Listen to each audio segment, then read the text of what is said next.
we come together in the name of love.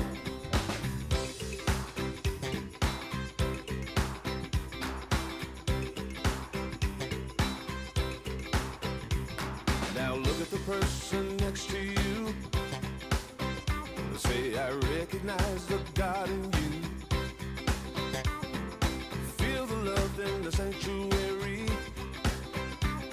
Now lift your voice and repeat after me. Oh, we come together. We come together. We come together. We come together. We come together. In the name of love. We come together. We come together. We come together. We come together. In the name of love. From every walk of life. Every walk of life. Every creed and color. Every creed and color. In kinship we unite. In honor of the God in each other. Take a look at the person next to you. Say namaste, I bow to you. I feel the love in the sanctuary. Feel the love in the sanctuary. Lift your voice and repeat after me. Oh, we come together. We come together. We come together. We come together. We come together.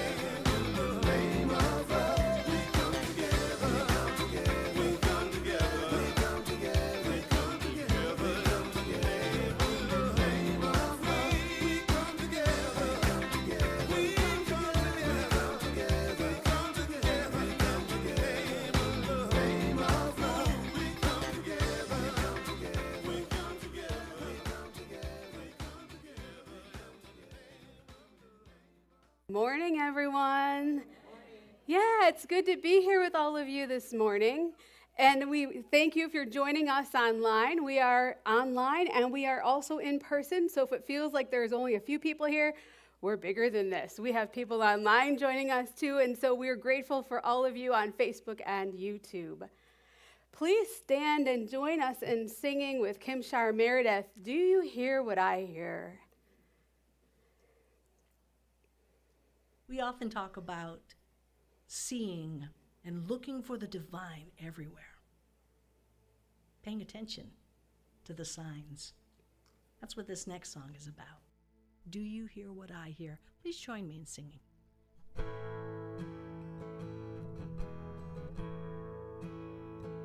Said the night wind to the little lamb, do you see what I see? See what I see? Way up in the sky, little lamb. Do you see what I see? See what I see? A star, dancing in the night with a tail as big as a kite, with a tail as big as a kite. Said the little lamb to the shepherd boy, do you hear what I hear? What I hear? Ringing through the night, shepherd boy, do you hear what I hear? A song, high above the tree, with a voice as big as the sea, with a voice as big as the sea.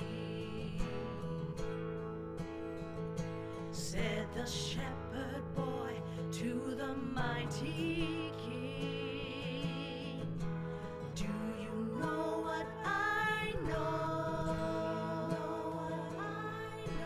In your palace warm, mighty king, do you know what I know? A child, shiver silver and gold. Let us bring him silver and gold. Said the king to the people everywhere, listen to what I say. Pray for peace, people everywhere. Listen to what I say. The child, sleeping in the night, he will bring us goodness and light. He will bring us goodness and light.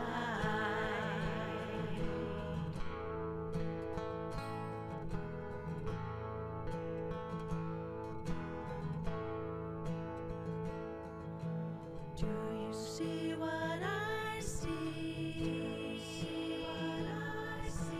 Do you hear what I hear? Do you know what I know?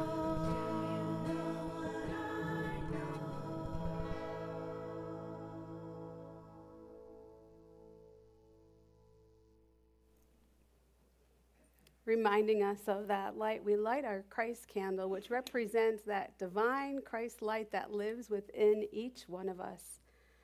And we hold in mind today as we do that Unity Church of Hawaii in Honolulu, Hawaii. We join them in prayer today across the many miles. So let's just settle into our seats, drop down into our hearts. And we just know, sweet Spirit, we know that you shower us with blessings each and every day. With every challenge we encounter, we discover more about ourselves and the unlimited power, wisdom, courage, and strength provided to us. We are grateful to have you as our confidant and companion, guiding us on our journey, for which we are grateful. Amen.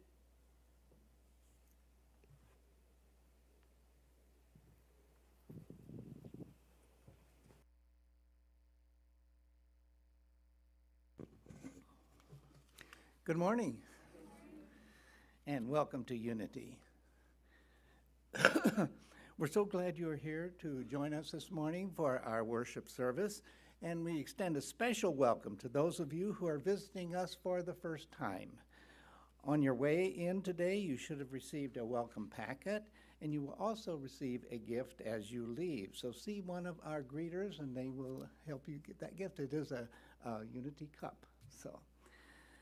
We are also blessed and grateful to have an online following. If you are inspired by Unity of Springfield's message, please be sure to share our Sunday morning service on social media platforms. Unity is a worldwide spiritual movement. We are an inclusive community, and we welcome all people. I have a few announcements this morning. Tuesday at 11 a.m., Ruth is hosting our Silent Unity service in Zoom. Wednesday at 5:30, Karen is leading the gathering meditation via Zoom. The minister's study with Reverend Christine continues on Wednesdays from 11 to 11:30 via Zoom until January. We invite you to attend the monthly drumming circle hosted by Dave Tell this Thursday, December 16th at 6:30. The circle will be held in Margaret Kane Hall. If you prefer to participate in our special service online rather than in person, packets of supplies of those events will be available for pickup Sundays and Mondays from 11 till noon. Since the winter solstice event is coming up to the public, we need volunteers to help keep things organized in the flow. If this is something that you are interested in, there is a run-through of this event today after the church service here in the sanctuary. Creating our lives and our world through the thoughts and beliefs we hold in mind is a spiritual principle we practice at Unity of Springfield. We also know this truth, and together there is only one substance and one power in the universe and in my life, God, the source of all good. And our vision statement, a world powerfully transformed through the growing movement of shared spiritual awakening, and our mission statement. We recognize God is love, individualized in all people.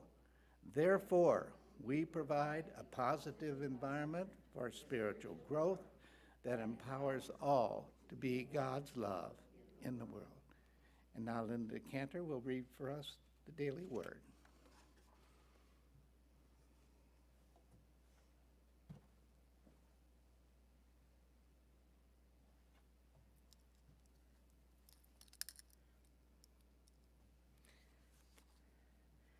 The word for today is love. And the affirmation, love lights my way. In this Advent season, as I prepare my heart for the rebirth of my inner Christ child, I take a moment to connect with the spirit of love within. Sometimes this season may seem to be about presents, food, and celebrations, but it's really about love. Love is the power upon which the whole world revolves, especially at this busy time of year.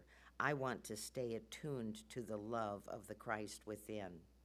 Through this reciprocal power, the love I give returns to me abundantly. Love transcends all, transforming any perceived negativity into a blessing. I express love in all my words and actions. I may give a plate of homemade food or send a heartfelt note of appreciation. Whatever I do, I let the love in my heart be my guide. And from Mark chapter 12, verse 31, you shall love your neighbor as yourself. There is no other commandment greater. Again, the word for today is love. And if you'd like to say our affirmation with me, love lights my way.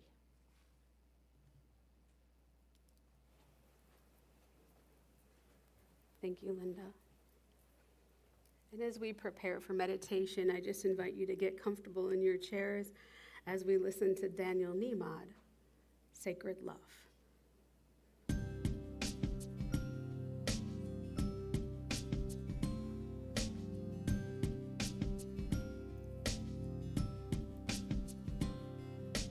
You are sacred love, sacred love is all that you are. You are sacred love, God, sacred love is all that you are.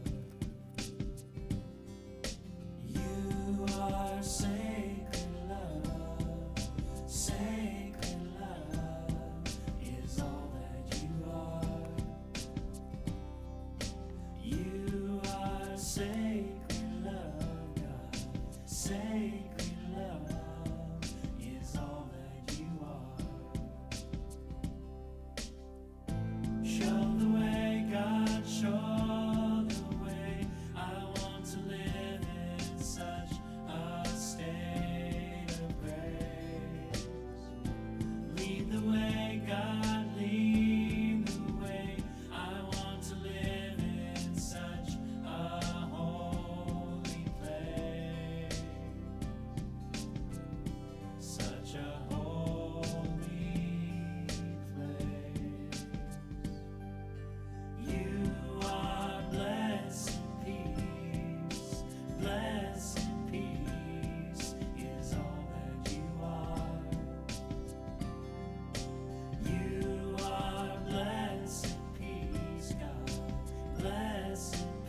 Show the way, God, show the way. I want to live in such a state of grace. Lead the way, God, lead the way. I want to live in such a holy place. Show the way, God, show the way. I want to live in such a state of grace. Lead the way, God, lead the way. I want to live in such a holy place. Show the way, God, show the way. I want to live in such a state of grace. Lead the way, God, lead the way. I want to live in such a holy place. Show the way, God, show the way. I want to live in such a state of grace. Lead the way, God, lead the way. I want to live in such a holy place. Such a holy place. You are sacred love. Sacred love is all that you are. You are sacred love, God. Sacred love is all that you are. Sacred love is all that you are. Sacred love is all that you are.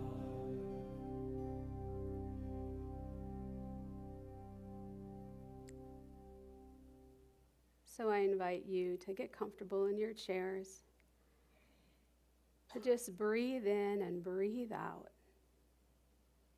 allowing that peaceful presence within you that is God to come through in this moment.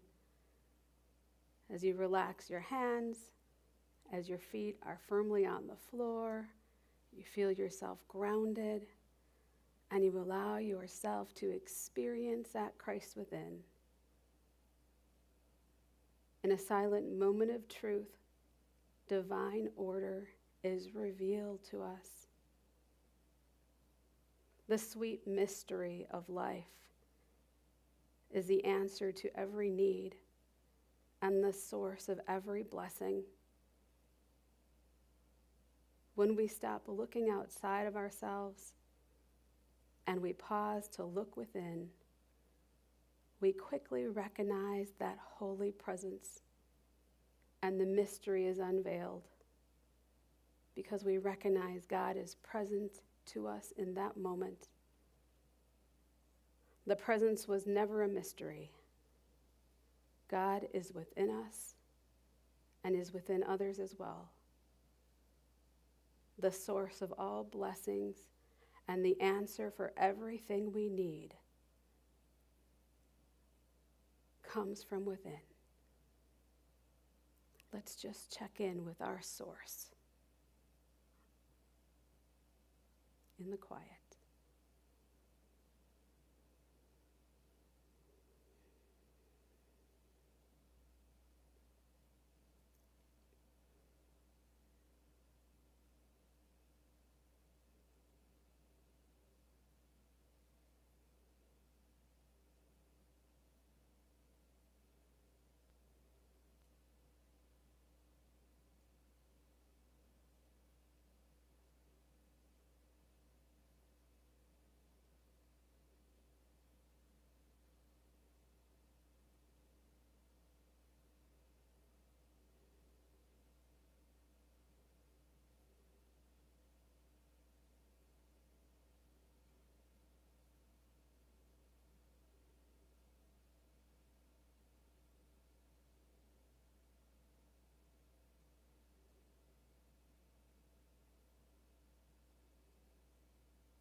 Spirit, thank you for the divine wisdom and intelligence to lead us to what is ours to do this day and every day. We're grateful for the opportunity to serve, to be of service, to be loving, and to be the Christ light and expression on earth. We're grateful for the divine wisdom that you provide in all experiences. And for this, we say, thank you, God. And so it is. As you're ready, I invite you to come back to this time and this place, becoming aware of the sounds in the room, of the movements taking place next to you. And when you're ready, I invite you to open your eyes and become fully present.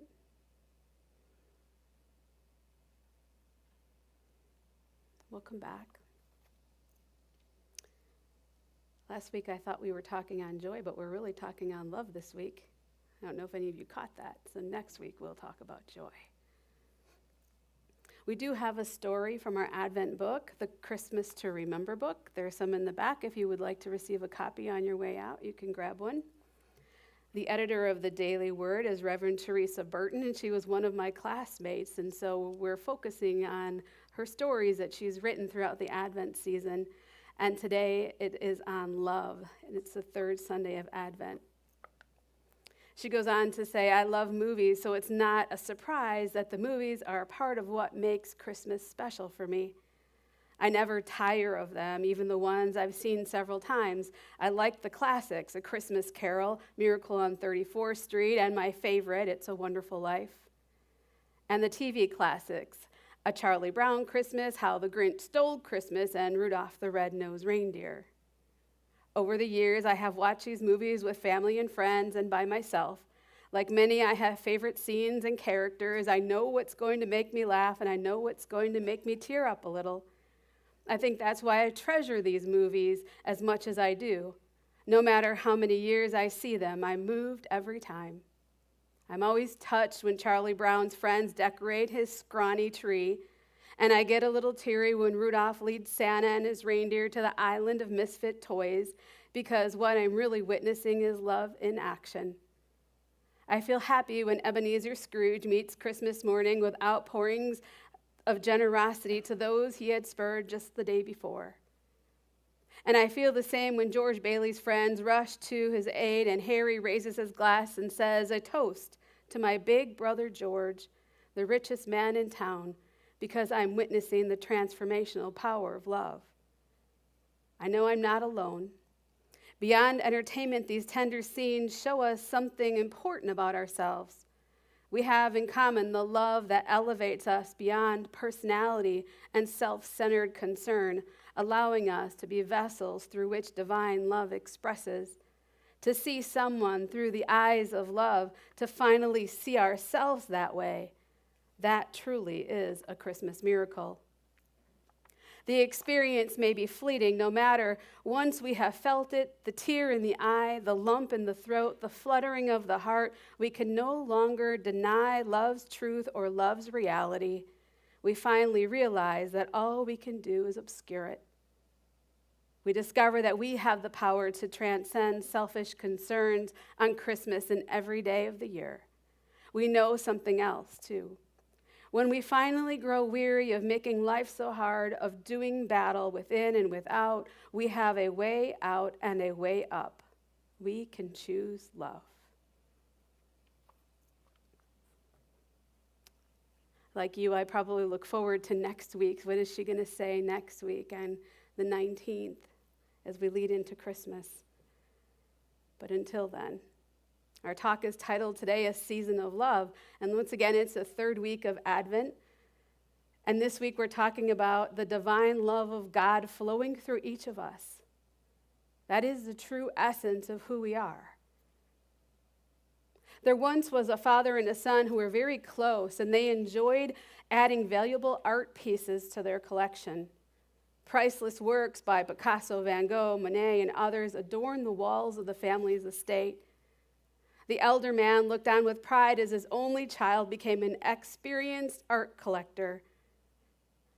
The son's trained eye was evident as they dealt with collectors from around the world. As winter approached, war engulfed the nation, and the young man left home to serve his country. Within weeks, the father's worst fears were realized. His beloved son had died in a battle. The distraught old man, a widower, faced the upcoming holiday season with anguish and despair. On Christmas morning, a knock awakened the old man. And as he walked to the door, the masterpieces hanging on the walls only reminded him that his son was not coming home. And as he opened the door, he was greeted by a soldier with a large package in his hand. The soldier introduced himself, saying that he was a friend of his son's, that he was the one his son was rescuing when he died. He asked to come in, and as they talked, he said he knew of their love of art. "I'm an artist," said the soldier, "and I want to give you this, a portrait of the man's son." The portrait took a place of honor above the fireplace, pushing aside the priceless paintings. And during the months that followed, the man realized that even though his son was no longer with him, the boy's life would live on because of those he had touched. He learned that his son rescued dozens of wounded soldiers before a bullet stilled his own caring heart. For a man of great wealth, a portrait by an amateur painter became his most prized possession and a source of comfort and healing. In time, the old man died, and according to his will, all of his priceless art would be auctioned off on Christmas, the day he had received the portrait from the soldier, his greatest gift. The auction room was filled with art collectors from around the world. They gathered in eager anticipation of bidding on some of the world's most spectacular paintings. They were stunned that the first item up for bid was the amateur's portrait of the son. The auctioneer asked for an opening bid, and the room was silent. Minutes passed, and no one bid. Finally, a voice said, "Who cares about this one? It's just a picture of his son. Let's skip it and get on to the good stuff." And the room exploded with applause. The auctioneer replied, "No, it's in his will. We have to sell this one first. Do I have a bid?" Again, silence. Finally, the former gardener of the old man spoke. "I knew the boy. I'd like to have it. I have $10. "Will anyone go higher?" called the auctioneer. And after more silence, he said, "Going once, going twice, sold for $10. And the gavel fell, and cheers filled the room, and someone exclaimed, "Now let's get on with it so we can bid on these other treasures." And the auctioneer looked at the audience and announced that the auction was over. Stunned, disbelief quieted the room. Someone spoke up and said, "How can that be? We didn't leave our families on Christmas to travel all this way to bid on a picture of some old guy's son. We came for the priceless paintings he had. What's going on here?" The auctioneer replied, "It's simple, really. According to the will of the Father, whoever takes a son gets it all." That puts things into perspective in our own lives, doesn't it? The greatest gift this father had was the love he had for his son. Nothing else mattered. Whomever loved the painting of the one he loved got everything. As we embrace the qualities of the Christ child and allow that wisdom and love to be born in us, then we too can have it all. It is God's good pleasure to give us the riches of the kingdom. We are the amateur artists of our own lives. God gives us a new canvas to paint on every day. We have a choice to reproduce our parents' story, leave the canvas blank, or fulfill our true identity as a child of God and co-create a masterpiece with our own lives. This moment is all we have to express the love that is the essence of us. Has there been a time in your life when you had the opportunity to express your love to someone and you didn't for whatever reason? How many times could we have said, "I love you," but we held back? We didn't let someone know how much they meant to us. Jesus knew the power of love, and he knew the power of now. In 1 Corinthians 16:14, we are told, "Let all that you do be done in love." Right now, always, all the time. That is how Jesus lived his life, and he was our example. In Romans 13:10, we are told, "Love therefore is the fulfillment of the law." We are to love one another. On a stormy night many years ago, an elderly man and his wife entered the lobby of a small hotel in Philadelphia. "All the big hotels are filled up," said the man. "Could you possibly give us a room here?" And the clerk explained that there were 3 conventions in town and that there were no rooms anywhere. All the rooms were filled at his facility as well. He said simply, "I can't let you, a nice couple like you, go out into the rain at 1 o'clock in the morning. Would you perhaps be willing to sleep in my room?" The couple replied that they couldn't do that, but the clerk insisted, "Don't worry about me. I'll make out just fine." The couple told him the next morning as he paid his bill, the elderly man said to the clerk, "You are the kind of manager who should be the boss of the best hotel in the United States. Someday, I'll build one for you." The clerk looked at the man and his wife and smiled. The 3 had a good laugh over the old man's joke, and then the clerk helped them with their bags to the street. 2 years had passed, and the clerk had nearly forgotten the incident when he received a letter from the man. It recalled that night and enclosed a round-trip ticket to New York, asking the young man to pay them a visit. Getting goosebumps yet? When he reached New York, the old man led him to the corner of 5th Avenue and 34th Street and pointed to a great new building. There, a palace of reddish stone with watchtowers like a castle from a fairy tale was thrusting up into the sky. "That," said the elderly man, "is a hotel that I have just built for you to manage." "You must be joking," the young man said, not quite knowing whether or not to believe his friend or not. "I most assuredly am not," said the older man, a sly smile playing around his mouth. "Who are you?" "My name is William Waldorf Astor. The hotel was the original Waldorf Astoria, and the young clerk who became the first manager was George C. Bolt." Don't you love that? Love in action. Charles Fillmore is Unity's co-founder. He tells us love is the pure essence of being that binds together the whole human family. Love is the most beautiful attribute of God. In divine mind, love is the power that joins and binds in harmony the universe and everything in it. Love is the greatest harmonizing principle known to man. Love is the inner quality that sees good everywhere and in everybody. Whoever calls on God is calling on divine love.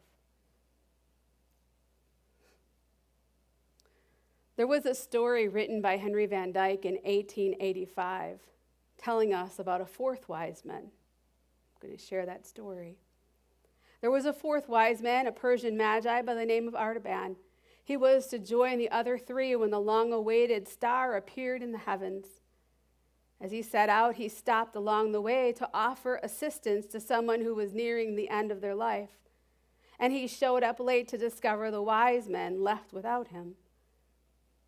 Undaunted, he set off alone to follow the wise men across the desert. But he doesn't make it to Bethlehem until after the other 3 magi are long gone and the Holy Family has left for Egypt. Carrying precious stones as gifts for the Christ, Artaban spends 30 years following and seeking after Jesus.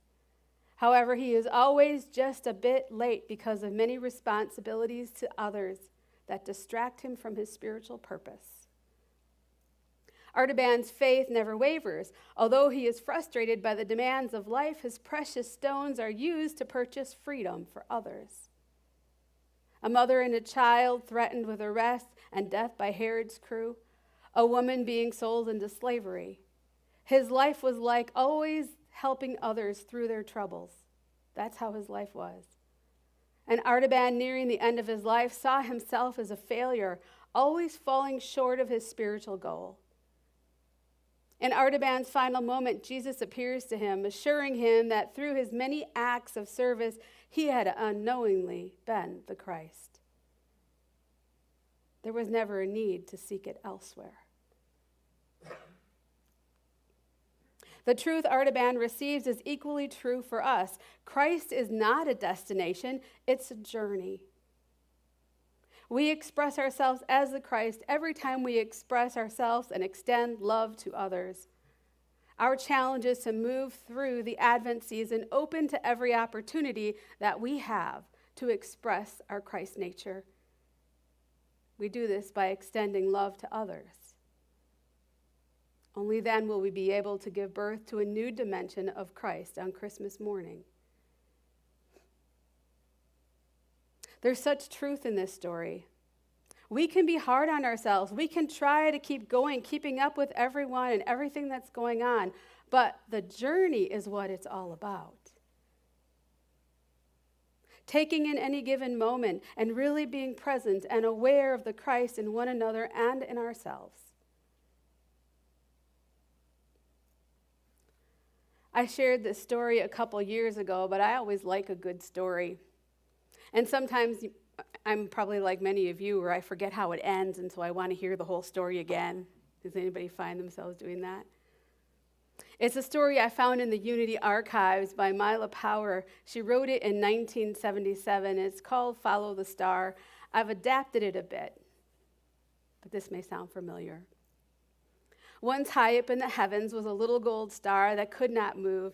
It didn't shine very brightly, but its light was soft and warm and gentle like the heart of the angel who lived within it. And nearby there were brilliant stars whose lights were strong and radiant and moved in great cartwheels across the heavens. But it didn't matter to the angel who lived in the little gold star that it was fixed in the heavens, for it gazed out in a most wondrous sight. And one day God called a great conference in the heavens, and when all were gathered, God spoke, and it was said that the time had come for his son to be born upon the earth. And God showed a great vision with the pending birth of Jesus. God told all at the conference that this child would be born so that all would know that the Christ child could be born within each of them as well as in a stable upon the earth. The little gold star angel was so filled with the vision of the Christ child that it hardly heard God say that what it needed now was a star which men on earth could follow to the birthplace of the Christ child. So God asked the stars, which of you will shine as that star? And each of the stars cried out, I will. But for each one, God had a different mission until only a few star angels remained. Now the little gold star angel had never spoken a word, for it was still lost in the vision which God had just shown. God asked the little gold star angel if it would be interested in leading all people to his son, the Christ child. And the little gold star replied, "Oh, yes, God, but my light is so little and I'm a fixed star. I cannot move. How can I lead all people to the Christ child?" And God replied, "Your light is so full of love, little gold star, and that is more important than anything." And all the heavenly host stars cried together, "We will carry you on our wings." "Oh, thank you," said the little gold star. And so then the long journey began. The little gold star was carried, and as it neared the earth, the wise men of the east and the shepherds on a hill near Bethlehem saw it, and they followed the star, knowing the Christ child would soon be born. This story reminds us that we all have a shining light within us. God is always guiding us like he did the little gold star. This little gold star was asked to be the Star of Bethlehem, and God asked each of us to shine as the Star of Bethlehem did. Charles Fillmore tells us that the Star of Bethlehem represents our inner conviction of our ability to accomplish whatever we undertake. It calls forth the best in us, and it helps us to succeed. God wanted the little gold star to reach its full potential, and we are all asked to do that as well. All of us are challenged to reach our greatest potential as well. It is my hope that the stories I share with you at the holiday season time will remind you always that you have the love of God within you, and that Christ's light that shines within you cannot be dimmed. I have a prayer for you this morning. And I'm going to invite you to just take in these words. If you feel comfortable closing your eyes and hearing them, that's okay. If you want to keep your eyes open, just listen closely. May there always be room in your heart for divinity to find a birthing place. May you be holy as the angels were, faithful as the shepherds were, humble as the cattle were, wise as the wise men were. May you have the compassion Mary had and the understanding Joseph had. And may the blessing of the Christ child be yours, not because of his birth night long ago, but because God's love is born in you today.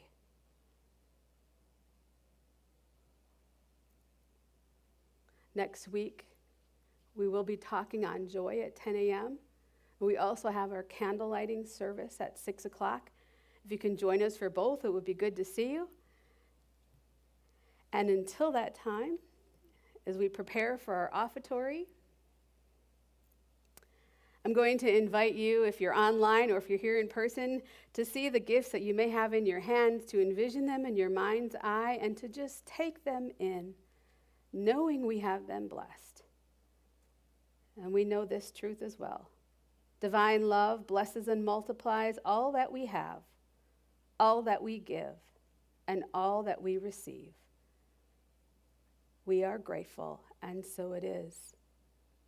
Amen. We have a special thanks today as well. A special thanks, I believe, goes out to our marketing team for all they are doing behind the scenes. They are doing some fabulous things, and we will definitely be sharing that with you. We do have a town hall meeting coming up in January. I don't think the date's been announced yet, but it's coming. I think it's the 9th. Chris, is that correct? The second Sunday? Okay. Second Sunday in January. I believe it is January 9th. So stay tuned. We'll give you all the updates from the team at that time. And until then, I'm going to invite you to stand and join me in saying our prayer for protection. Together. The light of God surrounds us. The love of God enfolds us.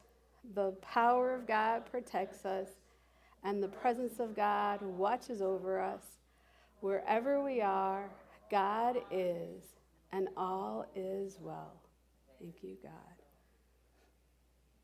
And our next slide will be our peace song. Okay, Unity of Springfield, let's go forth in peace and as peace. Together. Let there be peace on earth, and let it begin with me.